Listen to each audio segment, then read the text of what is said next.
نحمده ونصلي على رسوله الكريم اما بعد اعوذ بالله من الشيطان الرجيم بسم الله الرحمن الرحيم قل ان كنتم تحبون الله فاتبعوني يحببكم الله ويغفر لكم ذنوبكم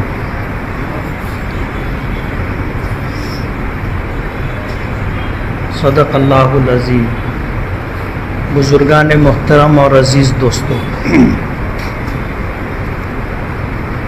ربیع الاول کا مبارک مہینہ پھر آیا۔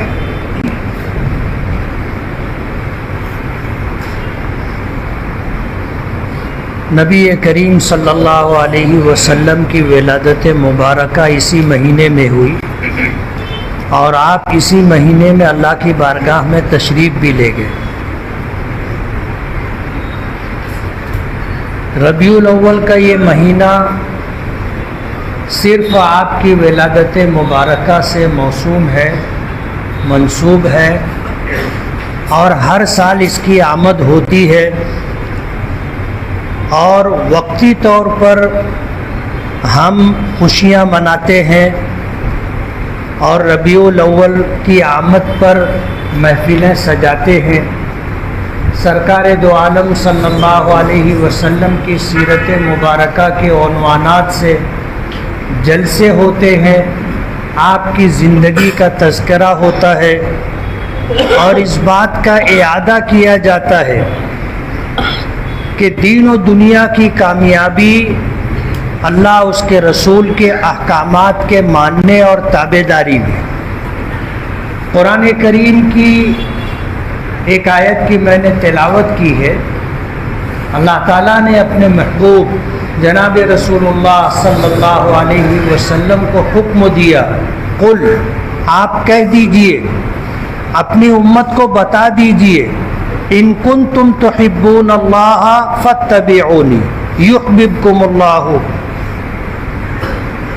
اگر تم اللہ تعالیٰ سے محبت کرتے ہو تو میری اتباع اور پیروی کرو، فاتبعونی، میری اتباع اور میری پیروی کرو، یحببکم اللہ، تو اللہ بھی تم سے محبت کرے گا۔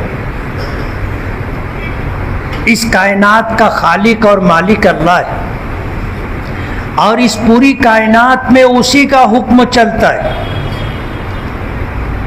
کائنات کی جتنی مخلوقات ہیں وہ سب اس کے تابع و فرما بردار ہیں۔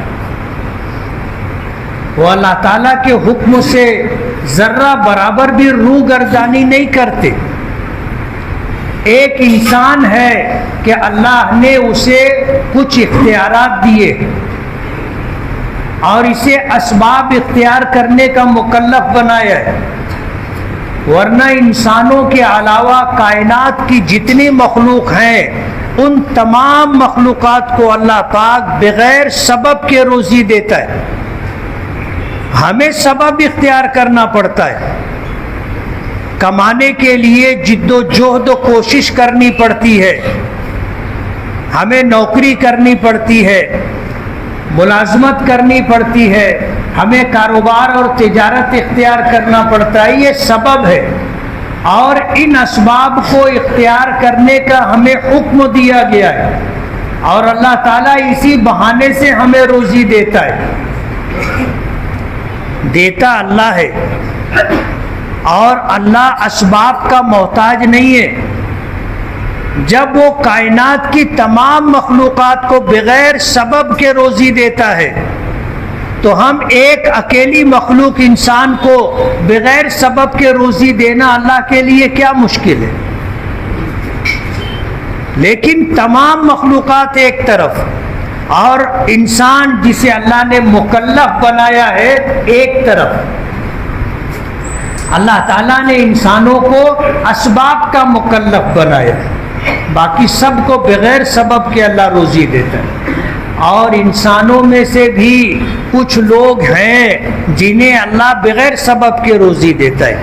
خود نبی کریم صلی اللہ علیہ وسلم کو اس بات کا حکم تھا، آپ دعوت و تبلیغ کا کام کیجئے، اللہ آپ کے لیے روزی کا انتظام کرے گا۔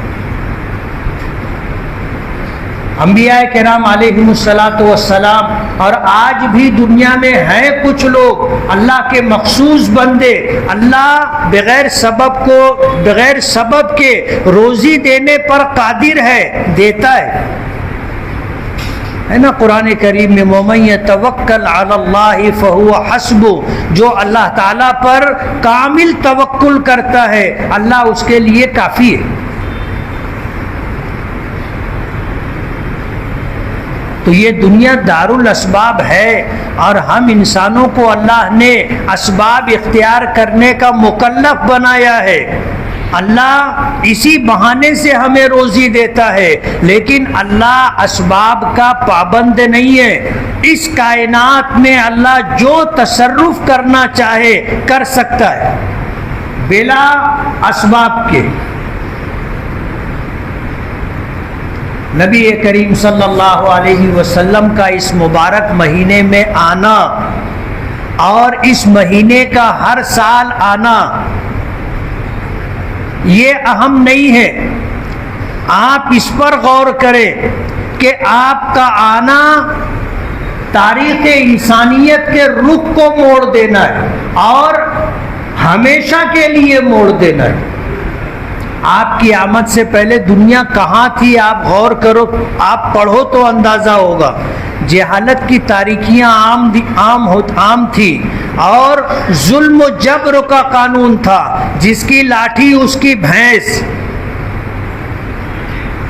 جو طاقتور تھا وہ کمزوروں پر ظلم کرتا تھا، اور کمزور ہونا اس زمانے میں سب سے بڑا گناہ تھا کہ ہر ظلم اور ہر برائی ان کی طرف منسوب ہوتی تھی۔ کمزور ہونا گناہ تھا، جو طاقتور تھا وہ ظلم و جبر کے ذریعے جو چاہتا تھا وہ کرتا تھا۔ عقل معاف ہو چکی تھی، دنیا تاریکی میں اندھیرے میں ڈوبی ہوئی تھی، اور خاص طور پر خطہ عرب کا حال یہ تھا کہ کوئی وہاں حکومت کرنے کے لیے تیار نہیں تھا۔ حالات ایسے تھے کہ جس کے پاس صدیوں پرانی شراب ہوتی تھی وہ سماج میں بہت زیادہ معزز سمجھا جاتا تھا، جس کے یہاں بیٹی پیدا ہو جاتی تھی اسے اپنے لیے ذلت سمجھتا تھا، اور ایسے اڑیل قسم کے لوگ تھے کہ معمولی بات پر جھگڑا ہوتا تھا اور یہ جھگڑا صدیوں چلتا رہتا تھا، یہ دشمنی ختم نہیں ہوتی تھی۔ ایسے حالات میں نبی کریم صلی اللہ علیہ وسلم کی ولادت مبارکہ ہوئی اور اللہ تعالیٰ نے آپ کے ذریعے سے انسانیت کی تاریخ کا رخ موڑ دیا۔ اب قیامت تک انسانیت کو جو مقام نبی کریم صلی اللہ علیہ وسلم نے دلایا وہ باقی رہے گا۔ آپ سوچو، عورتیں خریدی بیچی جاتی تھی، لوگ اپنے بچوں کو بیچا کرتے تھے، بچیوں کو بیچا کرتے تھے۔ بچی پیدا ہو جائے تو کچھ ایسے لوگ بھی تھے جو ان بچیوں کو زندہ دفن کر دیا کرتے تھے، قتل کر دیا کرتے تھے، اور اس کو اپنے لیے ذلت سمجھتے تھے۔ معاف کر دینا، درگزر کر دینا، برداشت کر لینا اور کمزوروں کی مدد کرنا، بے سہاروں کا سہارا بننا، یہ سارے جذبات ختم ہو چکے تھے، مفقود ہو چکے تھے، کہیں نظر نہیں آتے تھے۔ ایسے زمانے اور حالات میں نبی کریم صلی اللہ علیہ وسلم تشریف لائے تھے، اور آپ نے انسانیت کو اور خاص طور پر کمزور طبقہ عورتوں کو وہ مقام دیا جو آپ سے پہلے عورتوں کو کبھی ملا نہیں تھا۔ آپ نے وہ مقام دیا، فرمایا ماں اس کے قدموں کے نیچے جنت ہے، بیٹی اللہ کی رحمت ہے، بہن اللہ کی نعمت ہے، اور بیوی اللہ کی نعمتوں میں سے ایک بہت بڑی نعمت ہے۔ آپ نے فرمایا دنیا کلھا متاع وخیر متاع الدنیا المرأۃ الصالحہ، دنیا میں جتنی چیزیں ہیں یہ انسانوں کے لیے نفع اٹھانے کی چیزیں ہیں، الدنیا کلھا متاع، اور فرمایا وخیر متاع الدنیا المرأۃ الصالحہ، ان نعمتوں میں، ان چیزوں میں اللہ تعالیٰ کی بڑی نعمت، بڑی رحمت نیک بیوی ہے۔ آج اللہ نے اگر کسی کو نیک، فرما بردار، سمجھدار بیوی دے دی ہو، اسے اللہ کا شکر ادا کرنا چاہیے، اللہ کا شکر ادا کرنا چاہیے۔ اور اگر کسی کو نیک بیوی نہیں ملی، ایسی بیوی مل گئی جس کے ساتھ جینا مشکل ہو، تو یہ سمجھ لو اس کی زندگی اجیرن ہو جاتی۔ اللہ کی نعمتوں میں سے اور کائنات میں پائی جانے والی اشیاء اور چیزوں میں، مخلوقات میں سب سے بہترین نعمت اور نفع اٹھانے کے لیے سب سے بہترین چیز نیک بیوی۔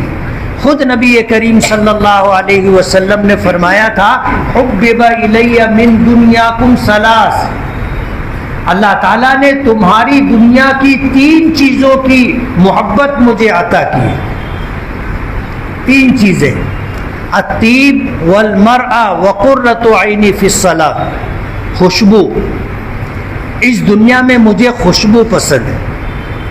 دوسرے نمبر پر نیک بیوی، المرأۃ الصالحہ، جس کی پیشانی اللہ کی اطاعت و فرما برداری اور اللہ کے حضور سجدوں سے آباد ہو، اور جس کے سینے میں وفا کی بلندیاں ہوں، جو اپنے شوہر کی اطاعت گزار فرما بردار ہو، جو اپنے شوہر کی عزت نفس اور اس کی جان مال کی حفاظت کرتی ہو، جو شوہر کی راحت اور خدمت کی فکر کرتی ہو، جس کے سینے میں وفا کی بلندیاں ہوں۔ نبی کریم صلی اللہ علیہ وسلم کو اس دنیا میں یہ بھی پسند تھا، نیک بیوی۔ اور تیسری چیز وقرۃ عینی فی الصلاۃ، میری آنکھوں کی ٹھنڈک اللہ نے نماز میں رکھی۔ تو اللہ اگر کسی کو نیک بیوی دے دے، اسے اللہ کا شکر ادا کرنا چاہیے اور اس کی قدر کرنی چاہیے۔ عام طور پر جب انسان کے پاس نعمت رہتی ہے تو اس کی قدر نہیں ہوتی، اس کی ناقدری بھی بسا اوقات ہوتی ہے، اور جب یہ نعمت چھن جاتی ہے، ختم ہو جاتی ہے، تب آدمی کو احساس ہوتا ہے کہ وہ میرے لیے اللہ کی کتنی بڑی نعمت تھی۔ اس لیے اگر اللہ نے بیوی دی ہے اور اللہ نے اسے اپنی اطاعت و فرما برداری دی ہے، تمہاری خدمت راحت، تمہارے گھر کی حفاظت کی فکر دی ہے، ایسی بیویوں کی قدر ہونی چاہیے۔ آپ یقین مانو بیوی کے ساتھ خوشگوار زندگی کا ملنا اللہ کی بہت بڑی نعمت ہے۔ آپ نے فرمایا مجھے تمہاری دنیا میں 3 چیزوں کی 3 چیزیں پسند ہے، اس میں سے ایک چیز نیک بیوی۔ اللہ نے اگر یہ نعمت دی ہے، اس کی قدر ہونی چاہیے۔ تو آپ کا آنا تاریخ کے رخ کو موڑ دینا تھا اور دنیا انسانیت کو وہ مقام دینا تھا اللہ نے جو ان کے لیے مقدر کیا تھا، اور اللہ تعالیٰ نے اپنے محبوب جناب رسول اللہ صلی اللہ علیہ وسلم کے ذریعے انسانیت کو وہ مقام عطا کیا۔ مظلوموں کو انصاف ملا، جہالت کی تاریکیوں میں رہنے والوں کو علم کی روشنی ملی، کامل دین اللہ پاک نے آپ کے ذریعے سے ہمیں دیا۔ اللہ کی الوہیت، اللہ تعالیٰ کی وحدانیت، اللہ تعالیٰ کی ربوبیت ہمیں ملی۔ اس کائنات میں سب سے بڑا ظلم اللہ کے ساتھ اس کی ذات و صفات میں کسی کو شریک کرنا ہے۔ نبی کریم صلی اللہ علیہ وسلم کے ذریعے سے ہمیں یہ نعمت ملی۔ کہ اللہ کے ایک ہونے کا کیا مفہوم و مطلب ہے، اللہ تعالیٰ کی الوہیت کیا ہے، ربوبیت کیا ہے، یہ ہمیں اور پوری کائنات اور پوری انسانیت کو اللہ کے محبوب جناب رسول اللہ صلی اللہ علیہ وسلم نے بتایا۔ لیکن اس مہینے میں صرف خوشیاں منا لینا، تہوار کے طور پر ان دنوں کو گزار لینا اور جلسے جلوس کر کے اپنی محبت کا اظہار کر لینا یہ کافی نہیں ہے، اور یہ اصل نہیں ہے۔ اصل چیز اپنے محبوب، اپنے آقا جناب رسول اللہ صلی اللہ علیہ وسلم کی اتباع اور پیروی ہے۔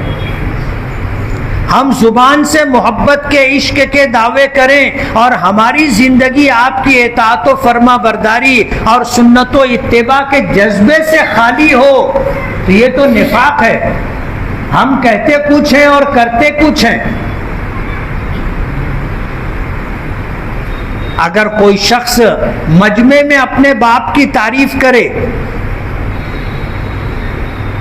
اپنے باپ کی عظمت، ان کا مقام و مرتبہ بتائے، اور گھر جا کر کے باپ کو گالی دیوے، باپ کو جھڑکے، باپ کو ڈانٹے، باپ کی اطاعت و فرما برداری نہ کرے، کھلم کھلا نافرمانی کرے، آپ اس کو اطاعت و فرما بردار مانیں گے؟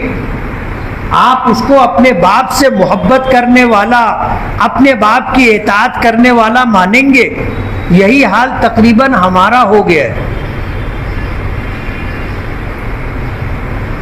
آج ہم پوری دنیا میں اپنے آقا کی عظمت کا ڈنکا بجانے کی کوشش کرتے ہیں، آپ کی سیرت طیبہ کے عنوان سے آپ کی زندگی کے مختلف گوشوں کو اجاگر کرتے ہیں، لیکن ہم اپنی عملی زندگی دیکھیں کہ عبادات میں، معاملات میں، معاشرت میں، معیشت میں، اخلاق میں ہم آپ کی کتنی اتباع اور پیروی کرتے ہیں۔ ہماری عبادتوں کا کیا حال ہے ہم سب کو معلوم۔ ایک معمولی سی عبادت جس کے لیے زیادہ وقت نہیں لگتا، نماز، آج ہم وہ نہیں پڑھ پاتے۔ 24 گھنٹوں میں 5 وقت کی نماز، ایک نماز کے لیے کتنا وقت لگتا ہے آپ جانتے ہیں۔ اس نماز کی ہم سے پابندی نہیں ہوتی۔ سال میں ایک مرتبہ ہمیں روزہ رکھنا ہے مہینے بھر کا، ہم سے وہ نہیں ہوتا۔ سال میں ایک مرتبہ اپنے مال میں سے، اپنی مکمل کمائی میں سے جو خرچ ہو کر کے بچا ہے اس میں سے ایک مرتبہ 2.5% نکال کر غریبوں کو دینا ہم سے وہ نہیں ہوتا۔ حج، عمرہ، حج زندگی میں ایک مرتبہ فرض ہے۔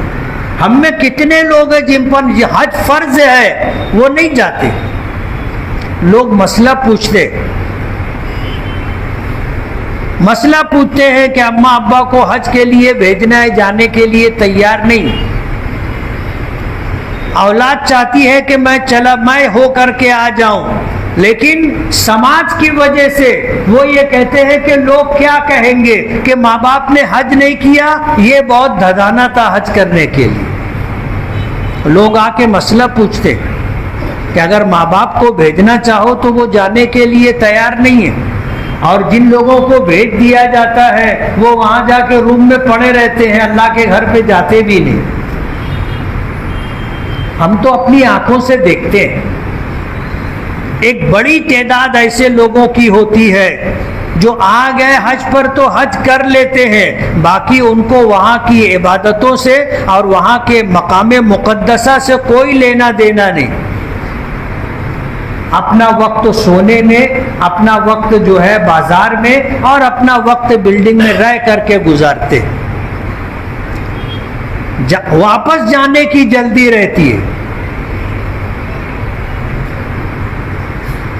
کچھ لوگ ہوتے ہیں جو وہاں مرنے کی تمنا کرتے ہیں، جاتے ہیں تو وہاں رہنا چاہتے ہیں، ورنہ ایک بڑی تعداد ایسے لوگوں کی ہوتی ہے جو حج پہ جانا نہیں چاہتے، لیکن سماج کی وجہ سے، اولاد کی وجہ سے چلے جاتے ہیں اور جا کر وقت گزاری کرتے ہیں اور واپس آتے ہیں۔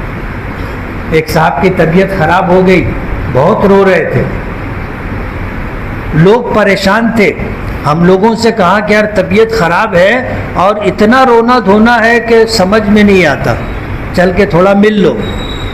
ہم لوگ گئے، جا کر کے ان سے ملے اور ان سے پوچھا کہ چاچا آپ اتنا رو کیوں رہے؟ بیماری ہے، علاج ہو جائے گا، اور ایسا تو نہیں ہے کہ تم کبھی بیمار نہیں ہوئے، گھر پہ بھی بیمار ہوئے اچھے ہو گئے نا، یہاں بھی اچھے ہو جائیں گے۔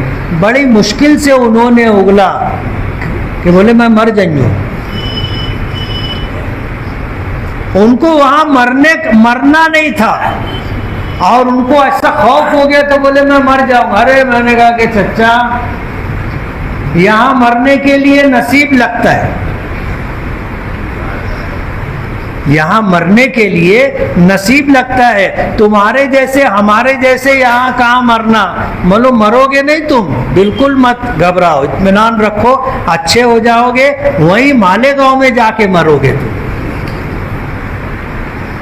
ایسا بھی ہوتا ہے۔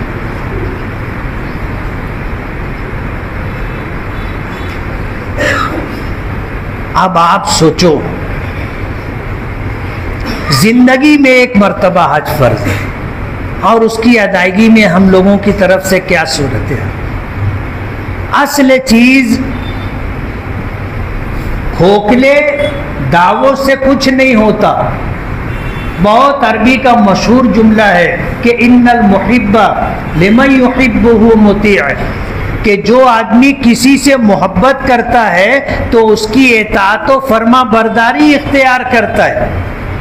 اگر آپ کو کسی سے محبت ہے تو آپ اس کی نافرمانی نہیں کریں گے، اور اگر نافرمانی کر رہے ہیں تو آپ یہ سمجھ لو کہ آپ کو اس سے محبت نہیں ہے۔ اور اگر آپ زبان سے کہہ رہے ہو کہ مجھے اللہ سے محبت ہے، مجھے نبی کریم صلی اللہ علیہ وسلم سے محبت ہے، اور اللہ اس کے رسول کی اطاعت تم سے نہیں ہوتی ہے، تو یہ تمہارا دعویٰ جھوٹا دعویٰ ہے، یہ دکھاوا ہے۔ یہ اگر کہا جائے تو یہ نفاق ہے کہ آپ کچھ اور کرتے ہو، کچھ اور چاہتے ہو اور بول کچھ اور رہے ہو۔ یہی تو دوہری زندگی ہے، اسی کو تو منافقت کہتے ہیں۔ آج پوری مسجد میں جتنا مجمع ہے، ایک شخص بھی ایسا نہیں ہوگا جو یہ کہے کہ مجھ کو اللہ اس کے رسول سے محبت نہیں ہے۔ کوئی آدمی ملے گا؟ نبی کریم صلی اللہ علیہ وسلم نے قسم کھا کر کے یہ بات فرمائی، قسم ہے اس ذات کی جس کے قبضہ قدرت میں میری جان ہے، تم میں سے کوئی شخص اس وقت تک مومن نہیں ہو سکتا جب تک کہ میں اس کے نزدیک اس کے ماں باپ سے، اس کی اولاد سے اور دنیا جہاں کی چیزوں سے زیادہ محبوب نہ ہو جاؤں۔ اور یہ بخاری شریف کی روایت ہے، والذی نفسی بیدی، فرمایا لا یؤمن احدکم حتی اکون احب الیہ من والدہ وولدہ والناس اجمعین، اس کے باپ سے، اس کی اولاد سے اور پوری دنیا میں بسنے والے انسانوں سے زیادہ محبوب نہ ہو جاؤں، وہاں تک وہ مومن نہیں۔ علماء نے کہا کہ وہ مومن کامل نہیں ہے، ٹھیک ہے، حضور نے کامل کا لفظ نہیں فرمایا۔ لا یؤمن احدکم، تم میں سے کوئی بھی اس وقت تک مومن نہیں ہو سکتا حتی اکون احب الیہ، یہاں تک کہ میں اس کے نزدیک اس کے باپ سے، اس کی اولاد سے اور دنیا جہاں کے لوگوں سے زیادہ محبوب نہ ہو جاؤں۔ جب آپ نے یہ بات فرمائی تو حضرت عمر فاروق رضی اللہ تعالی عنہ کہنے لگے اللہ کے رسول، آپ مجھے اپنے باپ سے، اپنی اولاد سے اور دنیا جہاں کے لوگوں سے زیادہ محبوب ہیں، لیکن میری جان مجھے آپ سے زیادہ پیاری اور عزیز ہے۔ حضور نے فرمایا کہ عمر تمہارا ایمان کامل نہیں۔ کس کو کہا تھا؟ حضرت عمر سے کہا تھا۔ اور حضرت عمر کیا ہے آپ نے سنا ہے۔ حضرت عمر نے کہا کہ اپنی جان آپ سے زیادہ پیاری ہے۔ حضور نے فرمایا کہ عمر تمہارا ایمان کامل نہیں۔ حضرت عمر نے غور کیا، دل کی گہرائیوں میں جھانکا، حالات پر نظر ڈالی، فیصلہ سنایا کہ اللہ کے رسول، مجھے آپ اپنی جان سے بھی زیادہ عزیز ہیں۔ جب دل کی گہرائیوں میں جھانکا تو دل نے کہا کہ عمر کیا کہہ رہے ہو؟ ہم تو حضور کے اشارے پر جان قربان کرنے کے لیے اللہ کے دشمنوں سے بھیڑ جاتے، میدان جہاد میں سینہ سپر ہو جاتے۔ اگر جان عزیز ہوتی حضور سے زیادہ تو گھر میں بیٹھتے نا۔ میدان جہاد میں کیوں جان گنوانے کے لیے جاتے؟ تمہاری سوچ برابر نہیں ہے۔ دل نے کہا کہ عمر، اللہ کے رسول مجھے جان سے بھی زیادہ عزیز ہے۔ تو حضرت عمر کو کہنا پڑا کہ اللہ کے رسول آپ مجھے اپنی جان سے بھی زیادہ عزیز ہیں۔ تو حضور نے فرمایا الآن عمر، اب تمہارا ایمان کامل ہوا ہے۔ تھوڑا ہم بھی غور کریں، دل کی گہرائیوں میں جھانکے، اپنے حالات پر نظر ڈالیں، اپنی عبادات، اپنے معاملات، اپنا کاروبار، اپنی معاشرت، زندگی، اپنے اخلاق تھوڑا دیکھیں کہ اس میں اللہ اس کے رسول کی کتنی تابعداری و فرما برداری۔ صرف زبان سے کہہ دینے سے مسئلہ حل نہیں ہوگا، سچائی اور حقیقت کی ضرورت ہے۔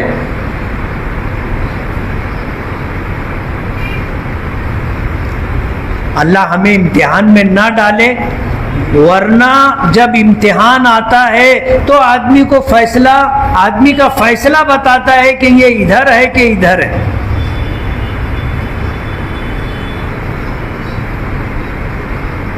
جن لوگوں کو ہم خالص دنیا دار سمجھتے ہیں، خالص دنیا دار، کہ بھائی اس کو کیا لینا دینا اسلام اور دین و مذہب سے، لیکن ان کا بعض عمل یہ بتاتا ہے کہ ان کے پاس ایمان کس درجے کا ہے۔ کھلاڑیوں کو، مسلمان کھلاڑیوں کو کروڑ روپیہ دینے کی پیشکش کی جاتی ہے اور کہا جاتا ہے کہ تم شراب کا ایک اشتہار دے دو۔ انہوں نے انکار کر دیا کہ اگر تم کروڑ تو کیا اگر پوری دنیا بھی دے دو گے تو میں شراب کا اشتہار نہیں بنوں گا، میں مسلمان ہوں۔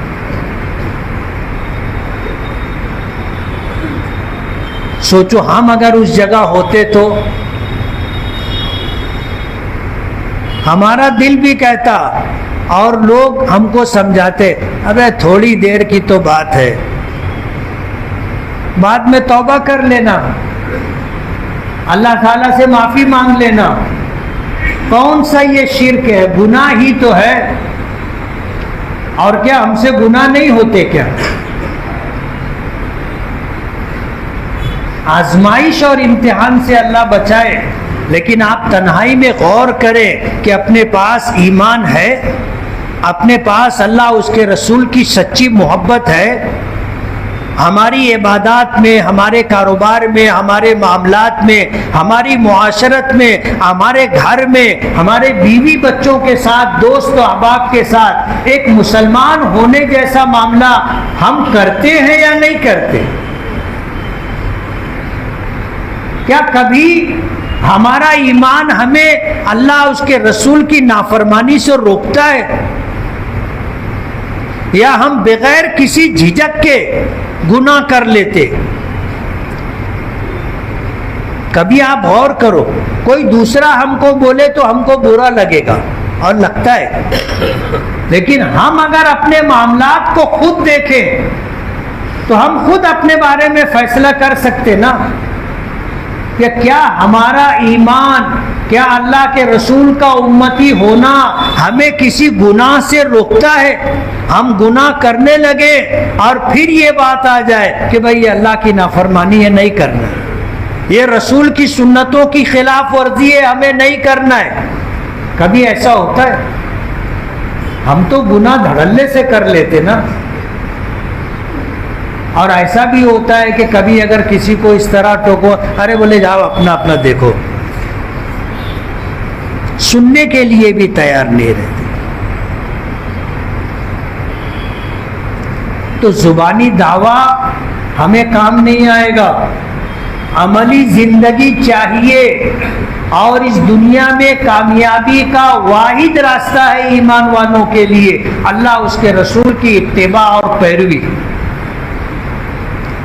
اللہ اس کے رسول کی اتباع و پیروی چھوڑ کر کے ہم کوئی بھی طریقہ اختیار کر لیں، مغربی تہذیب کو اپنا لیں، ان کے افکار کو اپنا لیں، دنیا میں مال و دولت مل جائے اور ہم سمجھے کہ مال و دولت کی وجہ سے ہمارے مسئلے حل ہو جائیں گے، ہم کو کسی سیاسی پارٹی کا اور کسی سیاسی شخصیت کا سپورٹ مل جائے اور ہم سمجھے کہ ہم کامیاب ہو جائیں گے، یہ سب دھوکہ ہے۔